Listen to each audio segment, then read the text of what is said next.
J'ai beaucoup aimé ce que Jean a dit ce matin. Oui, nous sommes appelés à vraiment nous aimer. Amen. Un autre témoignage? Jean.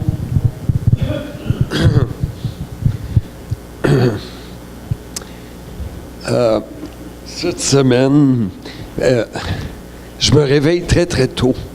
Souvent trop tôt le matin. Je prie. Puis là, je me dis, bon, ben, j'ai pris un bout de temps, Seigneur, qu'est-ce que tu veux que je fasse? Fait que je vais à l'extérieur, je marche. Puis je suis allé à un petit dépanneur tout près de chez moi. Puis là, j'arrive au dépanneur avec la voiture. Puis je vois un gars qui sort à l'extérieur. Il dit, monsieur, vous ne pouvez pas entrer dans le dépanneur pour acheter quelque chose. Je dis, pourquoi? Il dit, je me suis embarré dehors avec mes clés. Il dit, il faut que j'attende la patronne. Là, il est 4h30 du matin. Là, il me dit, ça fait une demi-heure, je suis dehors, puis je vais d'une voiture à l'autre, puis je dis aux gens, désolé, vous ne pouvez pas aller au dépanneur acheter quoi que ce soit. Je suis embarré. Il dit, libre à vous d'attendre ou de venir un petit peu plus tard. Fait que je suis allé prendre un café ailleurs. Là, j'ai lu le journal. Je suis revenu une demi-heure après. Ah, il dit, je suis désolé, ma patronne, je l'ai appelée, puis elle n'arrive pas. Je ne sais pas ce qui se passe. Bien, j'ai dit, écoute, moi, je crois à la prière. Es-tu d'accord qu'on prie ensemble? Ah, il dit, oui, je veux qu'on prie. Je voyais qu'il était comme exaspéré. Fait que là, je dis, bon, Seigneur, je sais que tu réponds aux prières, que tu es vivant, et je te demande pour ce jeune homme de permettre que sa patronne arrive maintenant. Là, il a levé les yeux. Il dit, je vois une auto arriver. C'était... Quand j'ai dit le mot maintenant, il a porté les yeux puis il l'a vu. Fait que c'est un encouragement pour vous dire que Dieu nous appelle à prier pour les autres et de prendre ce moyen qui est la prière et en plus de réclamer pour les autres la manifestation de la présence et de la puissance de Dieu pour qu'ils soient touchés. Puis là, il m'a dit, « Wow! » Il dit, « La foi, ça marche! » Amen. Amen. Je suis très content de ton témoignage parce que ça ouvre la porte à la prêche, au partage que Dieu a mis sur mon cœur. Fait qu'amen. Une autre personne? Quelques annonces. Premièrement, est-ce que ceux qui ne le savent pas, Réal, Guy Mette, son nom de famille, il venait de temps en temps ici, il reste à Saint-Damien. Il est décédé hier soir, hier après-midi. Est-ce qu'il était chez eux? Il était à l'hôpital? Il était à l'hôpital, hein, c'est ça que je pensais, là. Ça fait que, évidemment, on peut prier pour la famille. On sait que Réal avait cette expérience avec le Seigneur. Je crois qu'il est avec le Seigneur dans sa présence pour l'éternité. Maintenant, prions pour la famille aussi parce que c'est pas toujours évident. Il était comme un deuxième père pour Cathy et puis très proche aussi de toute la famille de Chantal. Ça fait que c'est vraiment quelqu'un qui... en fait, il connaît le Seigneur depuis plusieurs années. Il a connu le Seigneur à travers l'Église ici. Sa fille a connu le Seigneur aussi à travers cette église-là, Joanne. Les autres, je ne les connais pas, là, les autres enfants. Mais c'est... donc, gardons la famille en prière. Amen? Oui? Non, Louise Jolin. Oui, à la quai de chemin. Oui. Fait que, c'est ça. Donc, prière mercredi. Au fait, on a proposé à Louise d'aller faire la prière chez elle ce mercredi. Ça fait que ceux qui veulent se joindre à nous, vous avez bien beau. Je ne sais pas si vous avez un cours, Thérèse, là, mais en tout cas, si jamais vous voulez venir, on peut aussi aller ensemble, là. On peut se donner rendez-vous si jamais vous êtes libre. Faites-moi signe, tout simplement. Amen. Ensuite de ça, le cours RCR, tout de suite après la réunion, à 1h, on commence jusqu'à 5h cet après-midi. C'est 35 $, plus il y a un autre frais. Hein? C'est un masque de poche qui est $10. OK. Oui. Donc, ça revient à 45 avec ça sert à quoi, ça, au juste? Oui. OK. Donc, ça va nous aider par la suite. Ça va être quelque chose qu'on va pouvoir avoir en disponibilité là, pour chacun de nous. Donc, prochain déjeuner témoignage. Ça, c'est quand même intéressant, là. Qu'est-ce que j'ai fait avec ma feuille, moi? Ah, ici. Bon. C'est une dame, finalement, j'ai changé 3 fois de personne, parce que même 4 fois, je pense. J'ai eu de la misère à trouver quelqu'un pour ce déjeuner témoignage-là, mais je crois que Dieu est au contrôle. Cette dame-là, elle chante un style country. Elle crée ses propres chants. Et puis, elle chante un style country. Puis, elle vient donner son témoignage. Elle est à Grimby, dans l'église de Pasteur Jacques. Et Pasteur Jacques me l'avait référé. Alors, son nom, c'est Jeanne Robert. Il y en a qui ont 2 prénoms, hein? Mais Mme Jeanne va être au milieu de nous le 19. Donc, c'est un moment d'inviter. Hein, les déjeuners témoignages, on prie pour ça, mais surtout, on invite les gens qu'ils sont des personnes de paix, qui sont prêtes à entendre parler de Jésus. Amen? Excellent.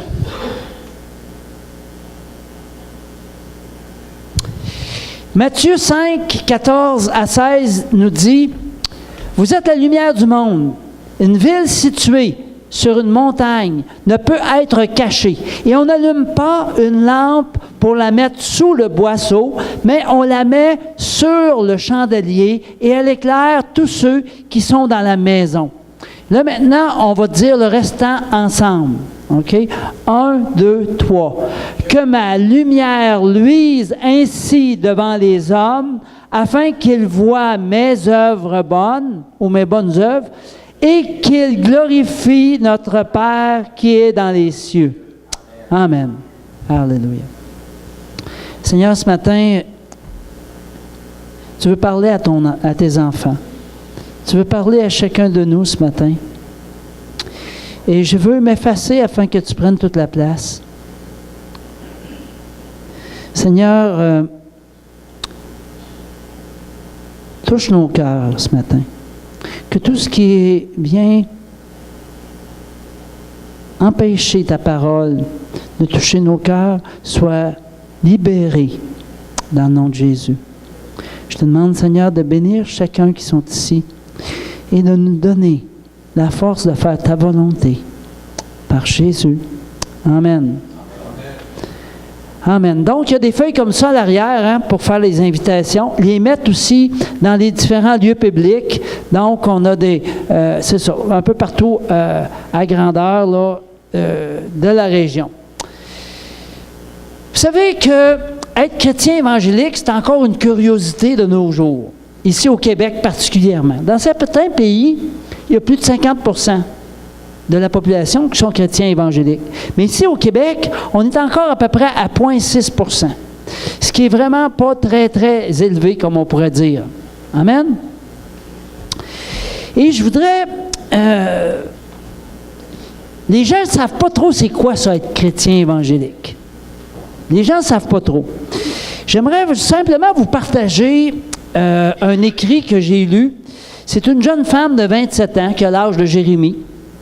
Noémie Bourgault, qui est une artiste professionnelle et qui est évangélique de 2e génération. Donc, ses parents étaient chrétiens. Puis écoutez bien ce qu'elle dit. Elle dit, « Je me souviens avoir été la seule de la classe à ne pas être catholique. C'était un peu étrange, dit-elle. Je n'étais ni baptisée, ni confirmée, comme tant d'autres. Et pourtant, j'étais la seule de mon groupe d'amis qui allait à l'église à tous les dimanches. » C'est quand même spécial, hein? C'est un fait. On n'est pas beaucoup connu en tant que chrétien évangélique. Et ça, je trouve ça dommage. Je pense qu'en quelque part, le Seigneur voudrait qu'on soit plus connu que ça. Que les gens sachent plus que c'est une relation qu'on développe avec un Dieu d'amour, que ce n'est pas une religion. Parce qu'aujourd'hui, les religions, là, malheureusement, il y a une mauvaise presse. Hein? Si on parle... on a juste à regarder, par exemple, j'entendais à Radio-Canada qu'il y a une paroisse catholique qui ferme ses portes à chaque semaine au Québec. C'est quelque chose, là. La religion, c'est un sujet chaud. Et puis, en ce moment, il y a toutes sortes de discussions sur les vêtements religieux, sur l'aide médicale à mourir, sur la tuerie qu'il y a eu à la mosquée. C'est tous des sujets sur les immigrants aussi qui arrivent en très grand nombre, qui passent les frontières sans même que le Canada ait le temps de crier gare, je pense, en tout cas. Pas qu'on est contre les immigrants, au contraire, on est très accueillants, mais quand même, il faut faire jusqu'à un certain point un peu attention, là. Mais je pense que dans ces temps, on est appelé à être beaucoup plus visible, de plus en plus visible. Parce qu'après tout, nous sommes les ambassadeurs de Christ. Juste m'en aller à la bonne place, là.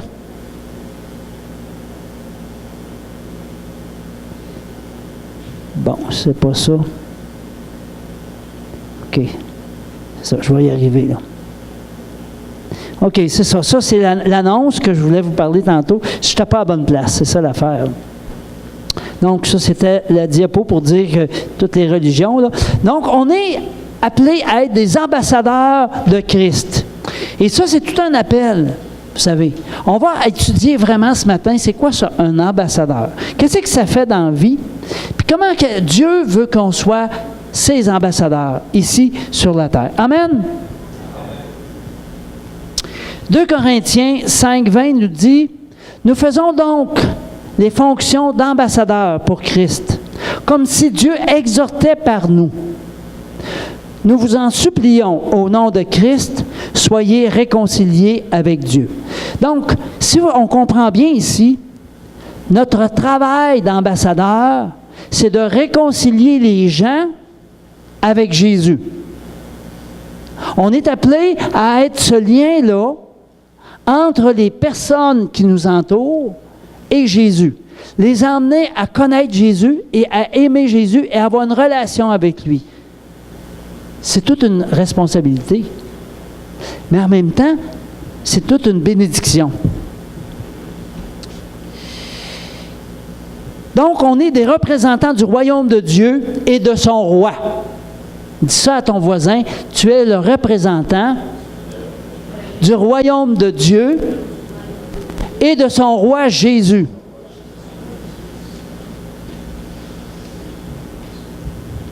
Dans Jean 3,36, ça dit « Qui croit au Fils a la vie éternelle, mais qui désobéit au Fils ne verra pas la vie, mais la colère de Dieu demeure sur lui. » Écoutez, on fait face. Dans la parole, c'est clair. Les êtres humains vont avoir à passer devant le jugement de Dieu. Le jugement va être sans appel. Chacun va être devant sa réalité, devant ce qu'il aura fait. Ceux qui n'ont pas voulu de Jésus, le Sauveur, vont se trouver face à Jésus le juge. Mais celui qui demande pardon de tout son cœur, qui demande de venir habiter en lui et qui le laisse régner sur sa vie, celui-là est écrit dans un livre qu'on appelle le livre de vie. Il n'aura pas passé devant le jugement de Dieu, le grand jugement du trône blanc. Vous me suivez? Vous savez, c'est aujourd'hui qu'il faut croire. C'est aujourd'hui qu'il faut amener les gens à croire. Seigneur, tel que je suis, sans rien à moi, je viens à toi. Le seul moyen, c'est de recevoir Jésus comme sauveur dans sa vie et de faire de lui notre Seigneur. Donc, si on s'est repenti, si je fais confiance à Jésus, si je suis un croyant dans le sang purificateur de Jésus et que je me soumets quotidiennement à sa souveraineté, on va se tenir devant le trône de Dieu sans aucune crainte, parce que notre nom est écrit dans le livre de vie. Est-ce qu'on ne donne pas une bonne main d'applaudissement devant Dieu? Amen.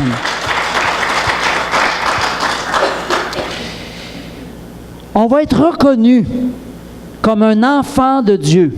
On va être reconnu et on va passer tout droit au jugement. Par contre, chaque être humain va avoir à passer devant le grand trône blanc du jugement de Dieu. Et c'est pour ça que moi, ça me motive à partager, à faire ce travail d'ambassadeur que Dieu me demande de faire. Amen? C'est vraiment ça. On doit être motivé à ça. Donc, Paul nous rappelle que non seulement nous sommes de nouvelles créatures en Jésus-Christ, mais que les choses anciennes sont passées. Amen? Les choses anciennes sont passées, mais que toutes choses sont devenues nouvelles. Et que nous avons une mission spéciale, une mission diplomatique, d'être le représentant du royaume de Dieu et de son roi. C'est merveilleux. Amen. Amen. Nous avons un ministère de réconciliation en nous, parce que nous, le Seigneur nous a réconciliés avec lui. C'est là déjà en nous, et on est appelé à partager vraiment ce ministère-là, cette réconciliation-là. Donc, nous sommes des ambassadeurs du royaume de Dieu. Hallelujah. Donc, nous devons objectivement confesser que nous fuyons trop souvent cet appel-là de Dieu. On peut dire « ouch ». Dieu désire nous utiliser, chacun de nous, pour accomplir son plan de sauvetage dans la vie d'hommes et de femmes en difficulté, en proie au péché. Écoutez, autour de nous, là, on n'a pas besoin de chercher bien loin. Les gens vivent dans le péché. Il faut appeler le péché ce qui est péché, là. Les gens vivent n'importe comment. Ils font ce qu'ils veulent. Tu regardes la télévision dans le milieu de la nuit, là, tu as besoin d'être prête à changer de poste vite. Tu sais, c'est rien que des... En tout cas, de l'immoralité, on va dire ça comme ça. Beaucoup d'immoralité sexuelle, entre autres. Donc, être un ambassadeur de Christ, c'est la mission que Dieu nous confie.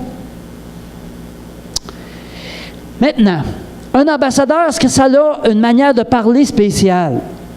Est-ce que ça a un langage spécial?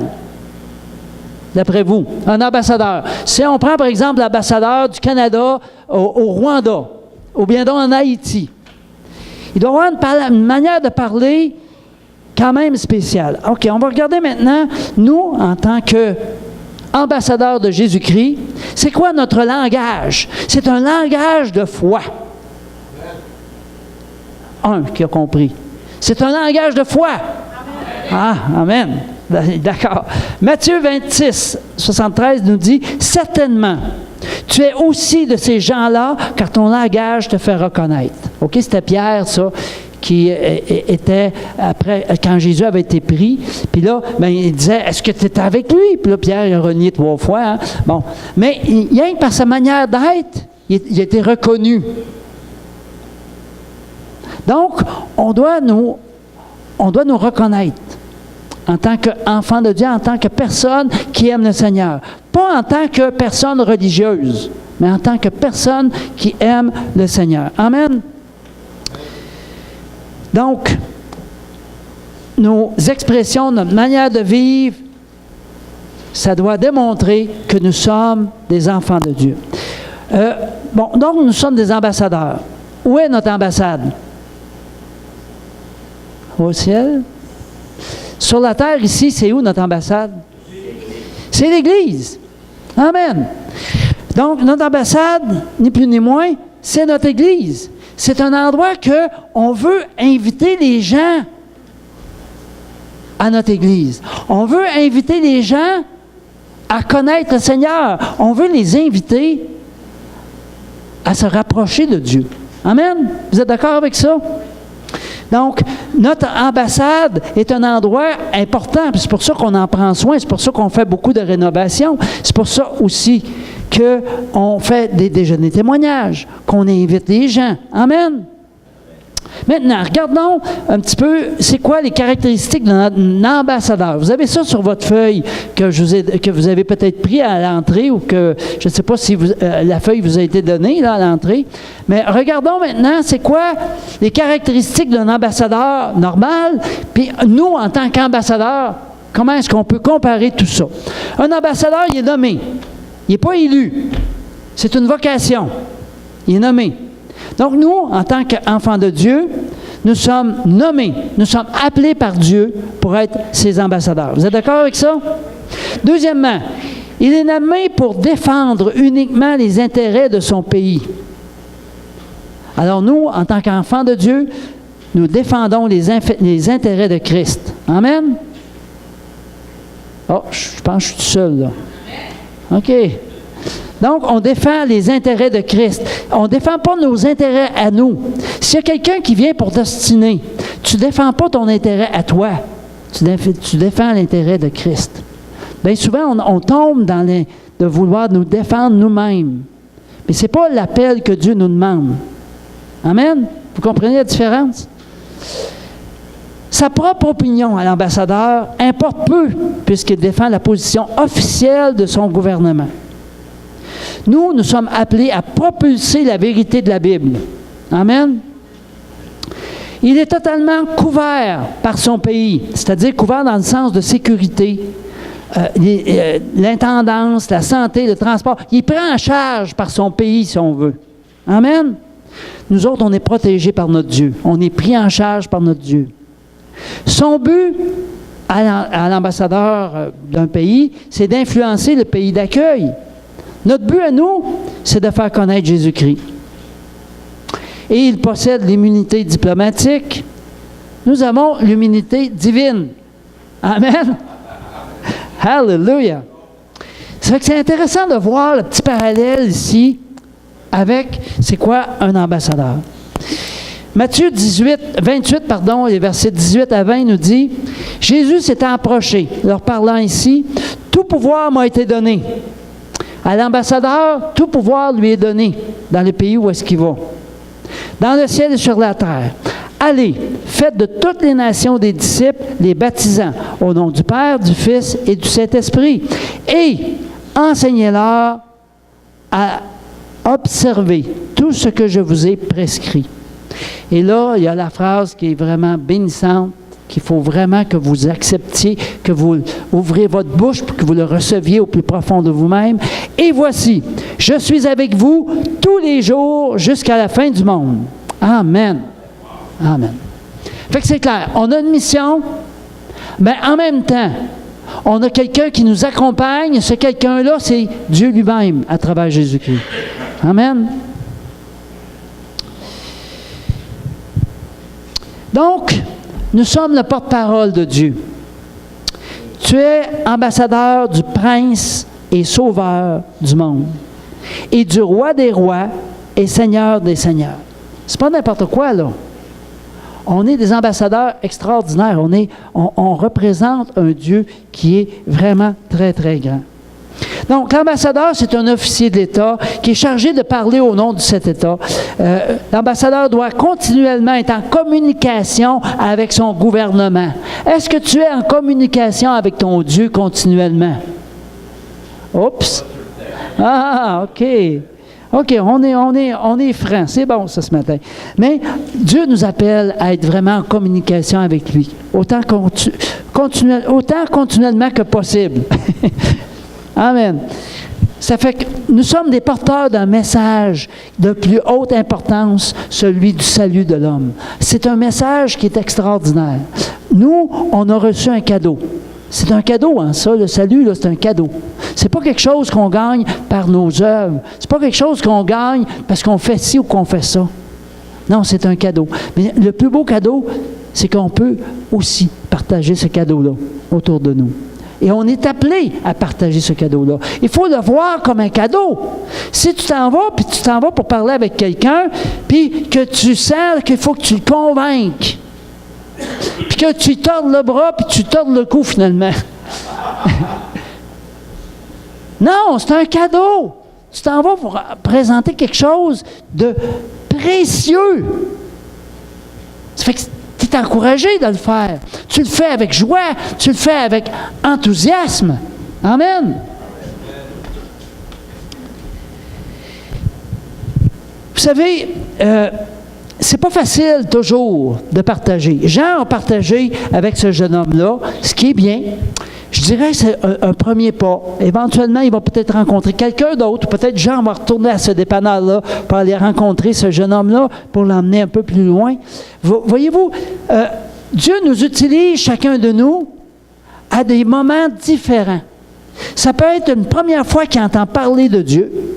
Ça peut être quelqu'un qui a entendu parler bien souvent, puis est prêt à venir à l'Assemblée. Moi, je me souviens quand j'ai rencontré Junior, le garçon de Thérèse et de Marcel, j'étais à Saint-Anselme au barbecue. Puis Junior est venu vers moi, puis je commence à y parler de Dieu. Ah, il dit, ma mère, il dit, elle serait intéressée à ça. Bien, j'ai dit, tu as son numéro de téléphone à ta mère? Et puis, il m'avait donné son numéro de téléphone. Puis, je ne sais pas pourquoi, ça a pris un certain temps avant qu'on se rejoigne, mais en tout cas. Et aujourd'hui, bien, ils sont là tous les dimanches. Ils étaient mûrs. Ça, c'est un fruit mûr. Tu viens pour le prendre, puis il tombe dans ta main. Ça, là, c'est merveilleux. Mais des fois, on est appelé à faire un semis dans une terre qui est rocailleuse, qui est dure.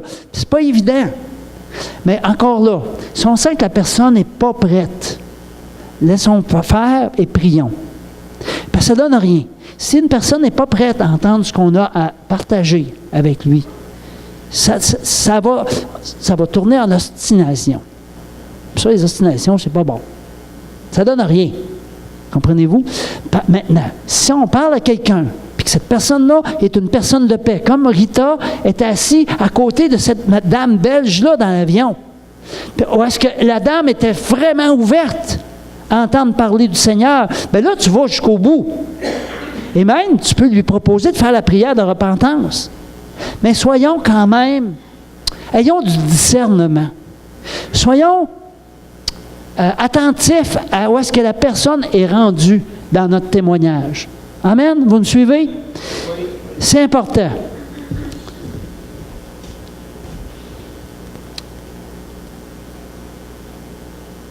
Donc, c'est tout un ministère, le ministère de la réconciliation. Donc, notre tâche, c'est de s'assurer de la qualité des bonnes relations entre notre Dieu et les personnes qui sont ici autour de nous. Même chose que l'ambassadeur qui est là, lui, pour il s'assure qu'il y ait des bonnes relations entre les entreprises qui viennent pour travailler dans le pays, un pays étranger, et le pays lui-même. Donc, Dieu désire réconcilier le monde avec lui-même. Ça te semble peut-être une montagne? Tu dois dire oui, c'est une question. Est-ce que ça nous semble parfois une montagne de partager notre foi? Oui, c'est une montagne. Bien souvent, on se dit, qu'est-ce que je vais faire? Je me sens pas à l'aise là-dedans. Moi, écoute, la première fois que j'ai partagé avec quelqu'un, je n'étais pas à l'aise du tout. Mais au fur et à mesure que j'ai vu des personnes intéressées à qui je partageais, ma foi a grandi. Regardons maintenant ce que la parole de Dieu nous dit dans Zacharie 4, les versets 6 et 7. Alors il reprit et me dit, « C'est ici la parole que l'Éternel adresse à Zorobabel. Ce n'est ni par puissance, ni par la puissance, ni par la force, mais c'est par mon esprit, dit l'Éternel des armées. Qui es-tu, grande montagne, devant Zorobabel? Tu seras aplani. Et te posera la pierre principale au milieu des acclamations. Grâce, grâce pour elle. » Amen. Donc, quand on travaille avec l'Esprit, quand on a cette relation-là avec un Dieu qui nous aime, puis qu'on a cette relation-là pratiquement à tous les jours, à chaque minute de chaque seconde, le plus possible, bien, le Saint-Esprit nous ouvre des portes. Le Saint-Esprit nous donne des paroles. Et là, on n'a plus besoin de voir ça comme une montagne. Elle est aplanie. Parce que c'est Dieu qui agit en nous. Ce n'est plus nous. Est-ce que vous avez été bénis ce matin par la louange? Amen. Alléluia. Moi, j'ai été béni. Et pourtant, France n'est pas allée par elle-même. C'est par l'Esprit de Dieu qu'elle l'a fait. Et c'est la même chose. Quand Dieu nous demande quelque chose, il ne nous abandonne pas, il nous accompagne, son esprit est avec nous, et la force qu'on a, c'est en lui qu'on la puise. Ça démystifie-tu un petit peu l'évangélisation? Hein? Je pense que c'est important de comprendre que ce n'est pas nous qui agissons là-dedans. Nous autres, notre seule tâche, c'est de nous garder réveillés avec notre Dieu, en communion avec lui, en communication avec lui. C'est vraiment ça qui est important. Amen.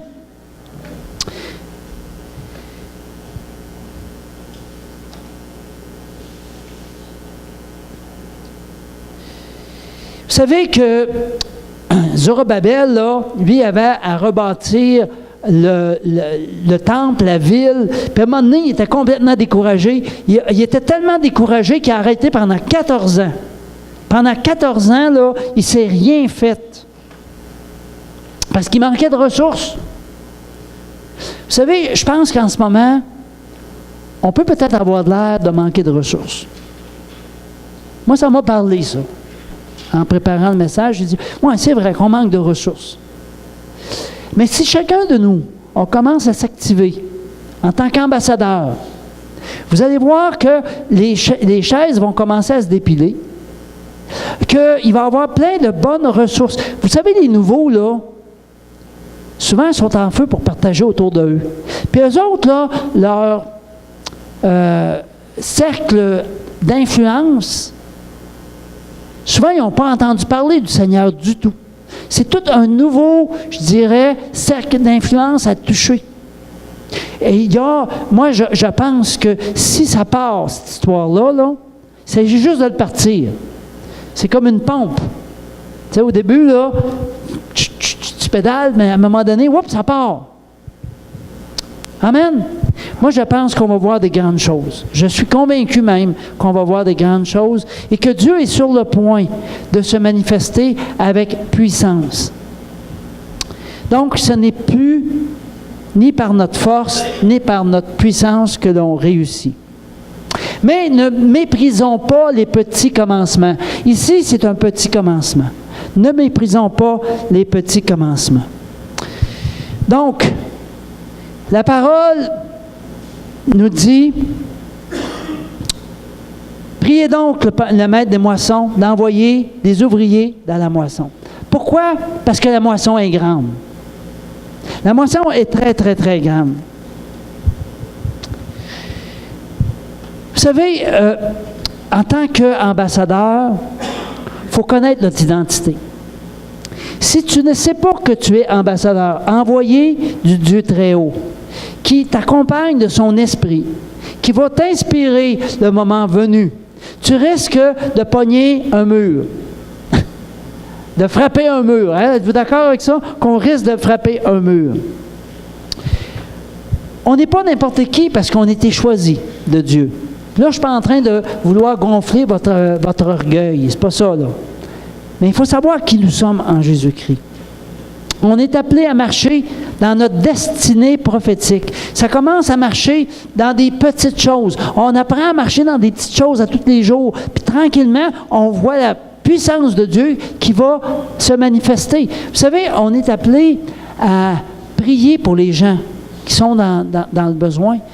Ici, à Québec ou à Montréal, il y a des gens qui vont aller carrément dans les centres commerciaux. Et puis, ils s'en vont là pour ça. Carrément pour ça. Et je pense que c'est une bonne chose. Ils vont deux par deux, puis ils rencontrent quelqu'un. Bonjour, est-ce que tu as mal en quelque part? Est-ce que je pourrais prier pour toi? Carrément.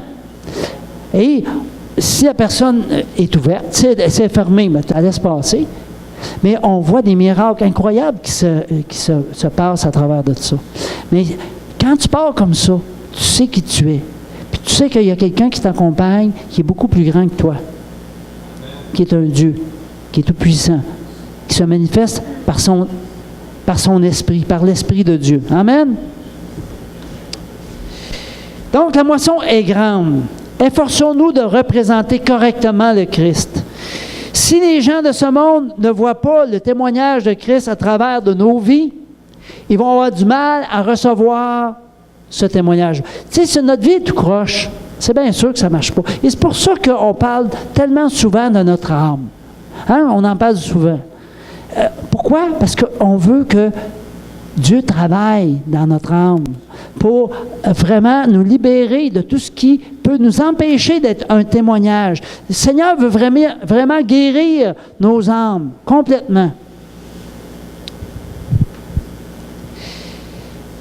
Les gens de notre entourage doivent voir la différence, que nous sommes des lumières, que nous sommes lumineux et lumineuses. Amen. Ils doivent voir qu'il y a une différence entre leurs ténèbres et notre lumière. Pas pour penser qu'on est plus fin que les autres, parce qu'on a eu besoin de Dieu, nous autres aussi. Amen. Il y a tellement de gens qui souffrent et qui meurent seuls, sans Christ, sans espoir. Des personnes qui attendent le secours de Dieu, mais que les ambassadeurs ne sont pas là. Dieu a choisi de passer par nous. Amen. C'est un monde en agonie. On est dans un monde qui est en agonie. Il attend de voir la gloire de Dieu se manifester à travers ses ambassadeurs, à travers de nous. Dieu veut se manifester à travers de nous. Dieu veut se révéler à travers de nous autres, montrer son amour aux perdus. La moisson est grande. Vous savez que j'ai déjà fait ça ici. J'avais pris une corde, puis j'avais mis un petit bout rouge, je ne sais pas si vous vous souvenez, là.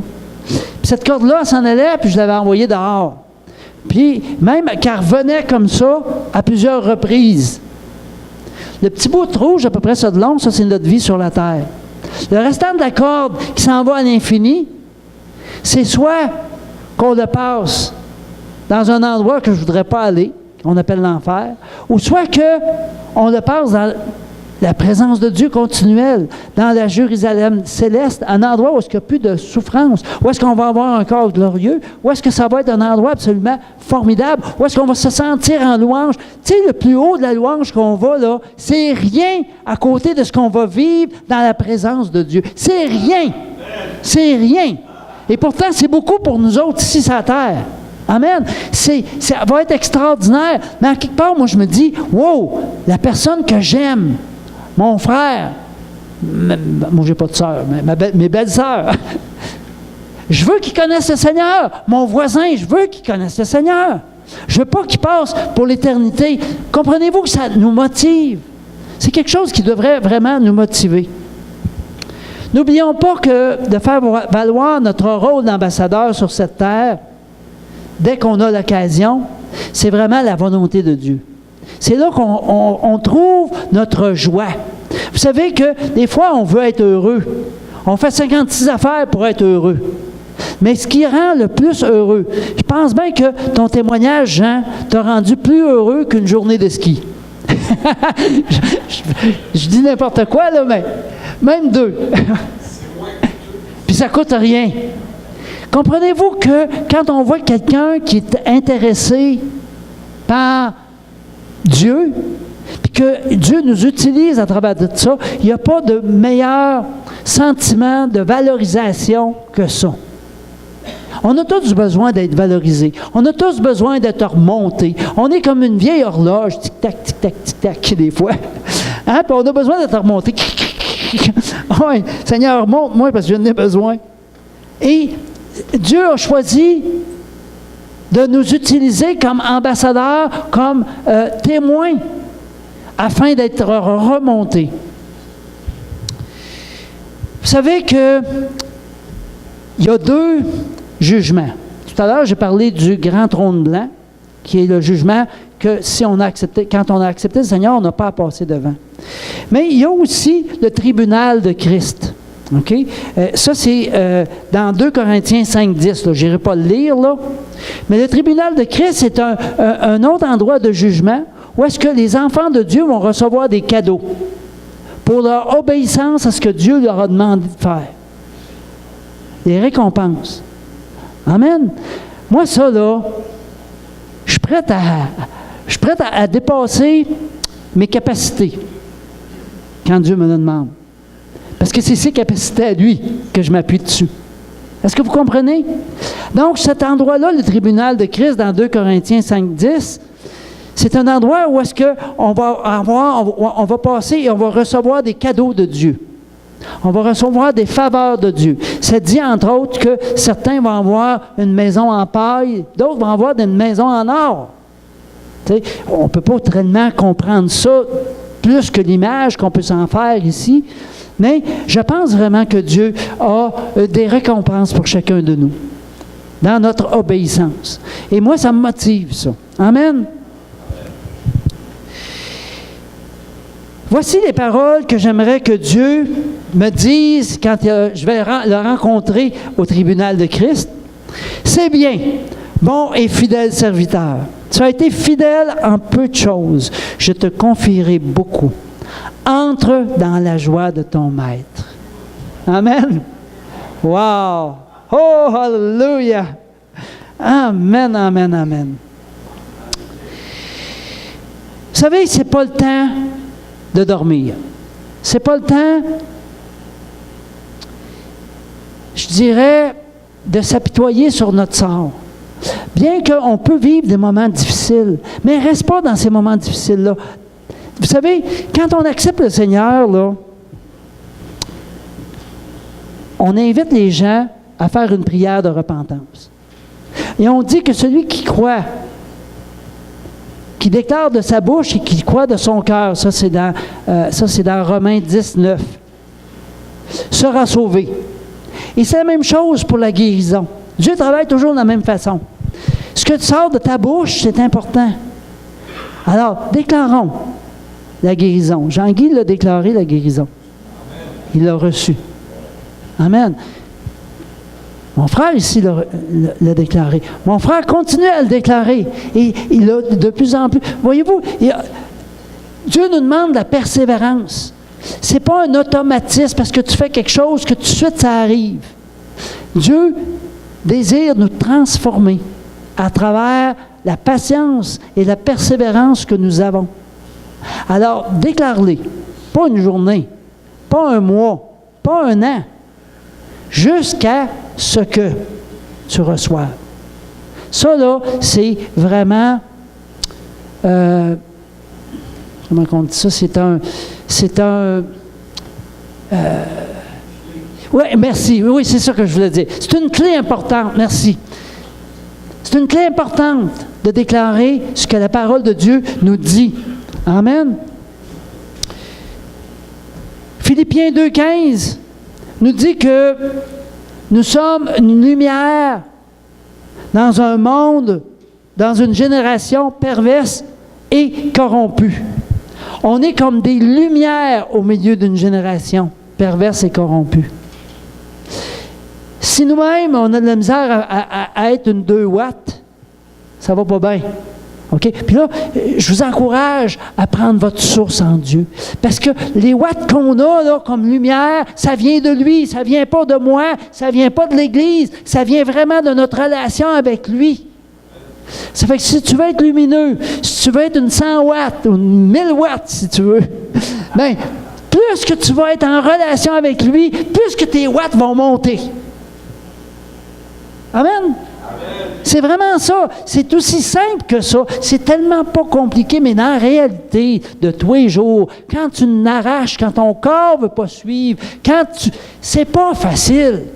Et je prie pour chacun de vous. Je vous le dis, là, à tous les matins.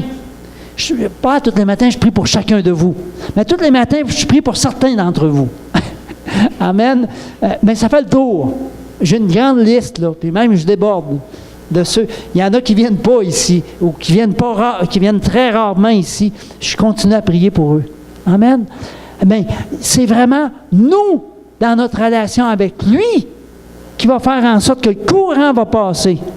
Puis qu'on va être cette lumière-là que Dieu nous appelle à être aujourd'hui. Donc, laissons les intérêts de son royaume prendre la première place dans nos pensées, dans notre cœur. Soumettons-nous nous-mêmes à Dieu et disons, Seigneur, montre-moi comment être ton représentant dans tout ce que je fais.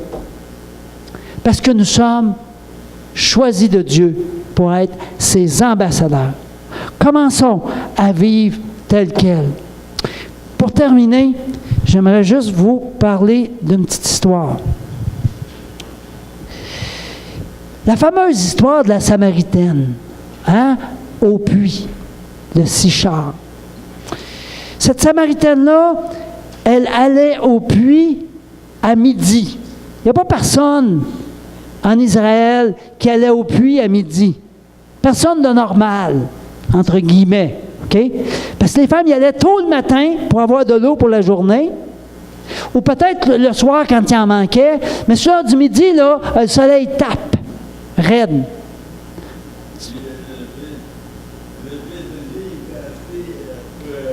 Jésus, lui, il était avec ses disciples, puis il a dit à ses disciples, allez, il avait faim, les disciples, du moins, je n'ai pas besoin de manger. C'est un peu ça qu'il disait, mais les disciples étaient partis au village. Amen. Et là, qu'est-ce que Jésus a dit à la femme? Donne-moi à boire. Hey! Un Juif qui demande à une Samaritaine, déjà là, un homme qui demande à une femme, qui ne connaît pas, là, ça ne se fait pas. Un homme Juif qui demande à une Samaritaine, là, encore moins. Puis, là, la femme a été surprise un petit peu de sa question. Puis là, ils sont mis à s'ostiner un petit peu sur les Juifs, puis les Samaritains, ils ne prient pas en même place, puis blablabla, blablabla. Oui, Guy.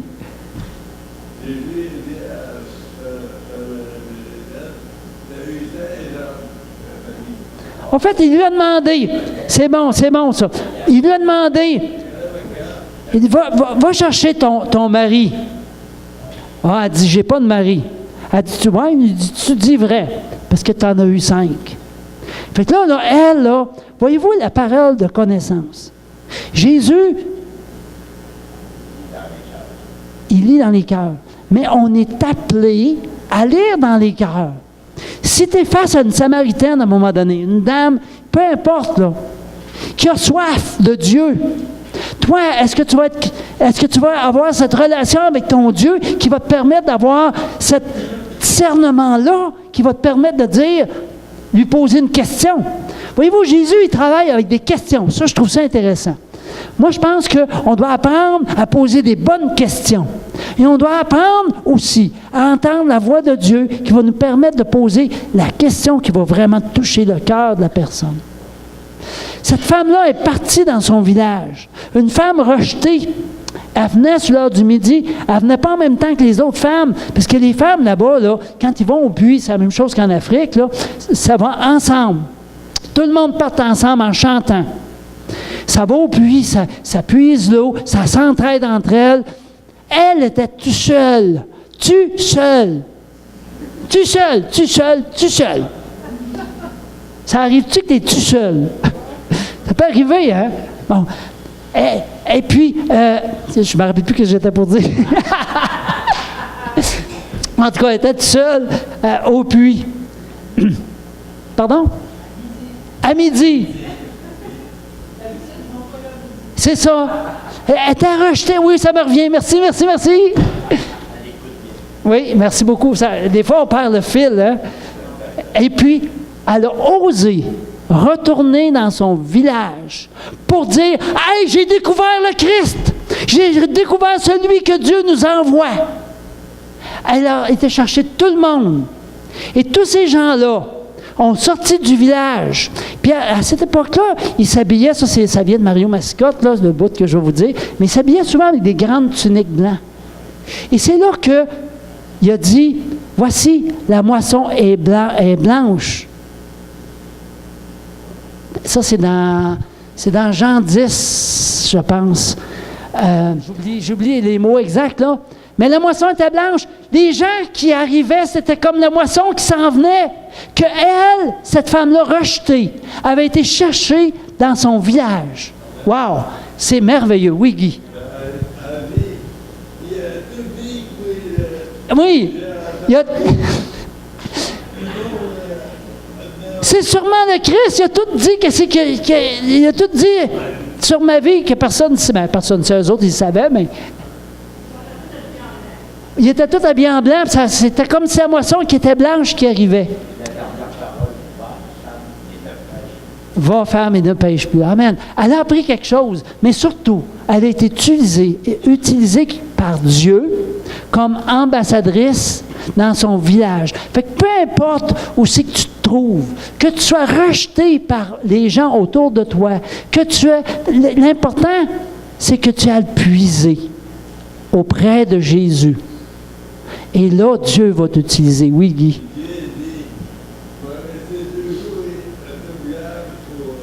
Oui, ouais, il connaît bien l'histoire, amen. Amen.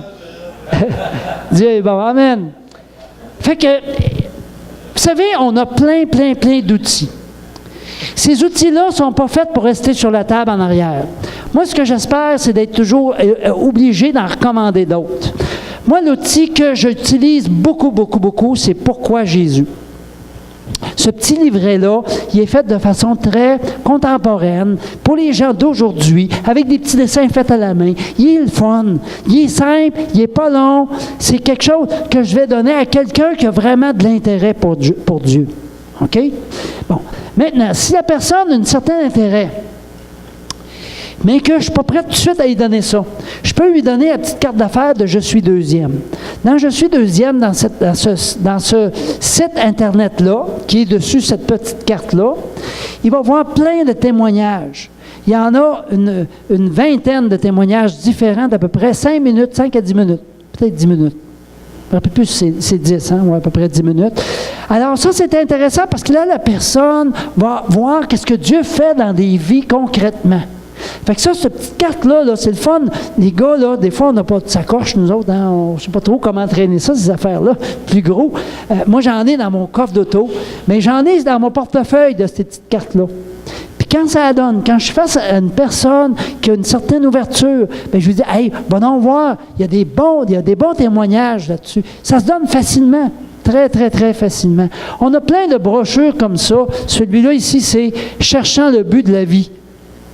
C'est des petites brochures qui sont faciles à traîner dans son sac à main ou peu importe. On a les accroche-cœurs aussi que notre frère Lébreu, Denis Lébreu, imprime à Lévis.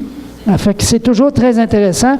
On a les DVD aussi, l'Éternité. Je ne sais pas s'il en reste, il faudrait que je vérifie. J'ai oublié, je n'ai pas été voir s'il en restait. J'ai pris le dernier qui était sur la table.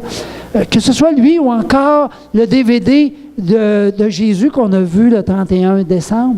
Tout ça, c'est des outils qu'on a entre les mains. Moi, je traîne aussi les différentes couleurs, tu sais, les 5 couleurs des fermiers chrétiens. Si Dieu, à un moment donné, m'ouvre à une personne qui est vraiment prête à recevoir le Seigneur, puis qu'on a du temps ensemble, j'ai l'application aussi sur mon cellulaire de « Je suis deuxième ». Ça fait que je suis toujours prête à l'utiliser. OK? Ensuite de ça, bien, on a le Nouveau Testament. Le Nouveau Testament, là, ça, on devrait toujours en avoir dans notre auto. Prête à en donner à quelqu'un. C'est la source par excellence. Moi, si je peux donner un Nouveau Testament, c'est là que je vais être le plus content. Et savez-vous qu'à la page 6,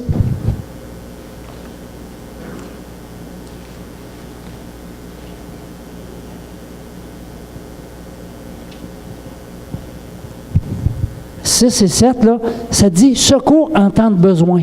Moi, je trouve, là, le Nouveau Testament des Gédéons extraordinaire, surtout à cause de ça, c'est que, admettons, je ne sais pas, mais tu es anxieux.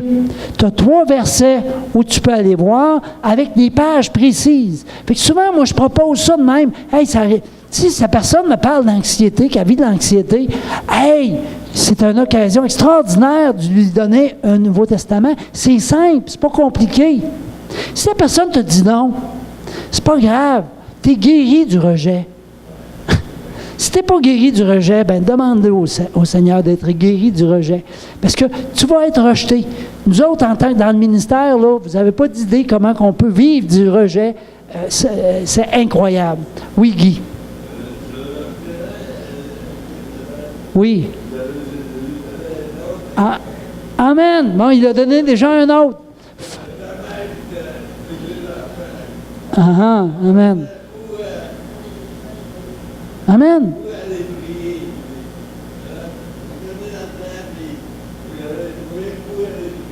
Amen. Amen. Ça fait que c'est bon, ça. Voyez-vous, c'est tout. Ce sont des outils extraordinaires qu'on a de disponible. On en a plein des Nouveaux Testaments comme ça. Vous voyez, ça se présente bien. C'est pas marqué Bible ou Nouveau Testament. C'est merci. Voici la carte de route. Ils sont vraiment beaux. C'est vraiment des beaux outils. Ça fait que, prenons-en des outils. Est-ce que vous avez un témoignage à donner? Guy nous a donné son témoignage, qu'il a donné un Nouveau Testament. Est-ce que vous avez soit des commentaires, un témoignage à donner de ce que Dieu a fait à travers de vous? Moi, j'ai été béni, j'ai commencé à faire du porte-à-porte ici à Saint-Malachie. Je n'ai pas fini. J'ai manqué de temps un petit peu, mais je veux reprendre ça. J'ai fait toute la station ici autour de l'église, là. Ça, c'est fait un par un, porte à porte. Puis je veux même retourner chez certaines personnes qui ont montré de l'intérêt. Amen. Amen. Fait qu'on va se lever.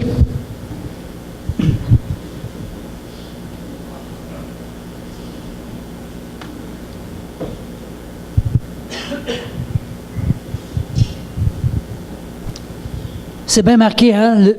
Levons-nous. Ça témoigne mal assis, hein? Ceci peut sauver des vies. Tout à l'heure, on va être enseigné par Jean pour sauver des vies, concrètement. C'est important. Et je dirais que Dieu m'a dirigé pour qu'on puisse savoir sauver des vies physiques, mais sauver des vies spirituelles aussi. Fait que moi, j'ai fait le côté spirituel, il va rester le côté physique pour Jean. Amen. Mais c'est aussi important un que l'autre. Amen. Alléluia. Seigneur, je te demande de bénir chacun qui est prêt à partager sa foi, à partager ce cadeau que tu nous as donné, ce cadeau qui est gratuit.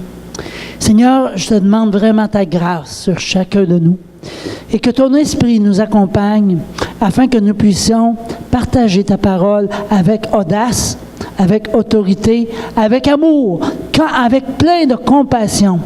Merci Seigneur de ce que tu donnes à chacun, des occasions où est-ce qu'il va pouvoir partager ta parole. Et merci Seigneur de ce qu'on a ce déjeuner témoignage qui s'en vient bientôt.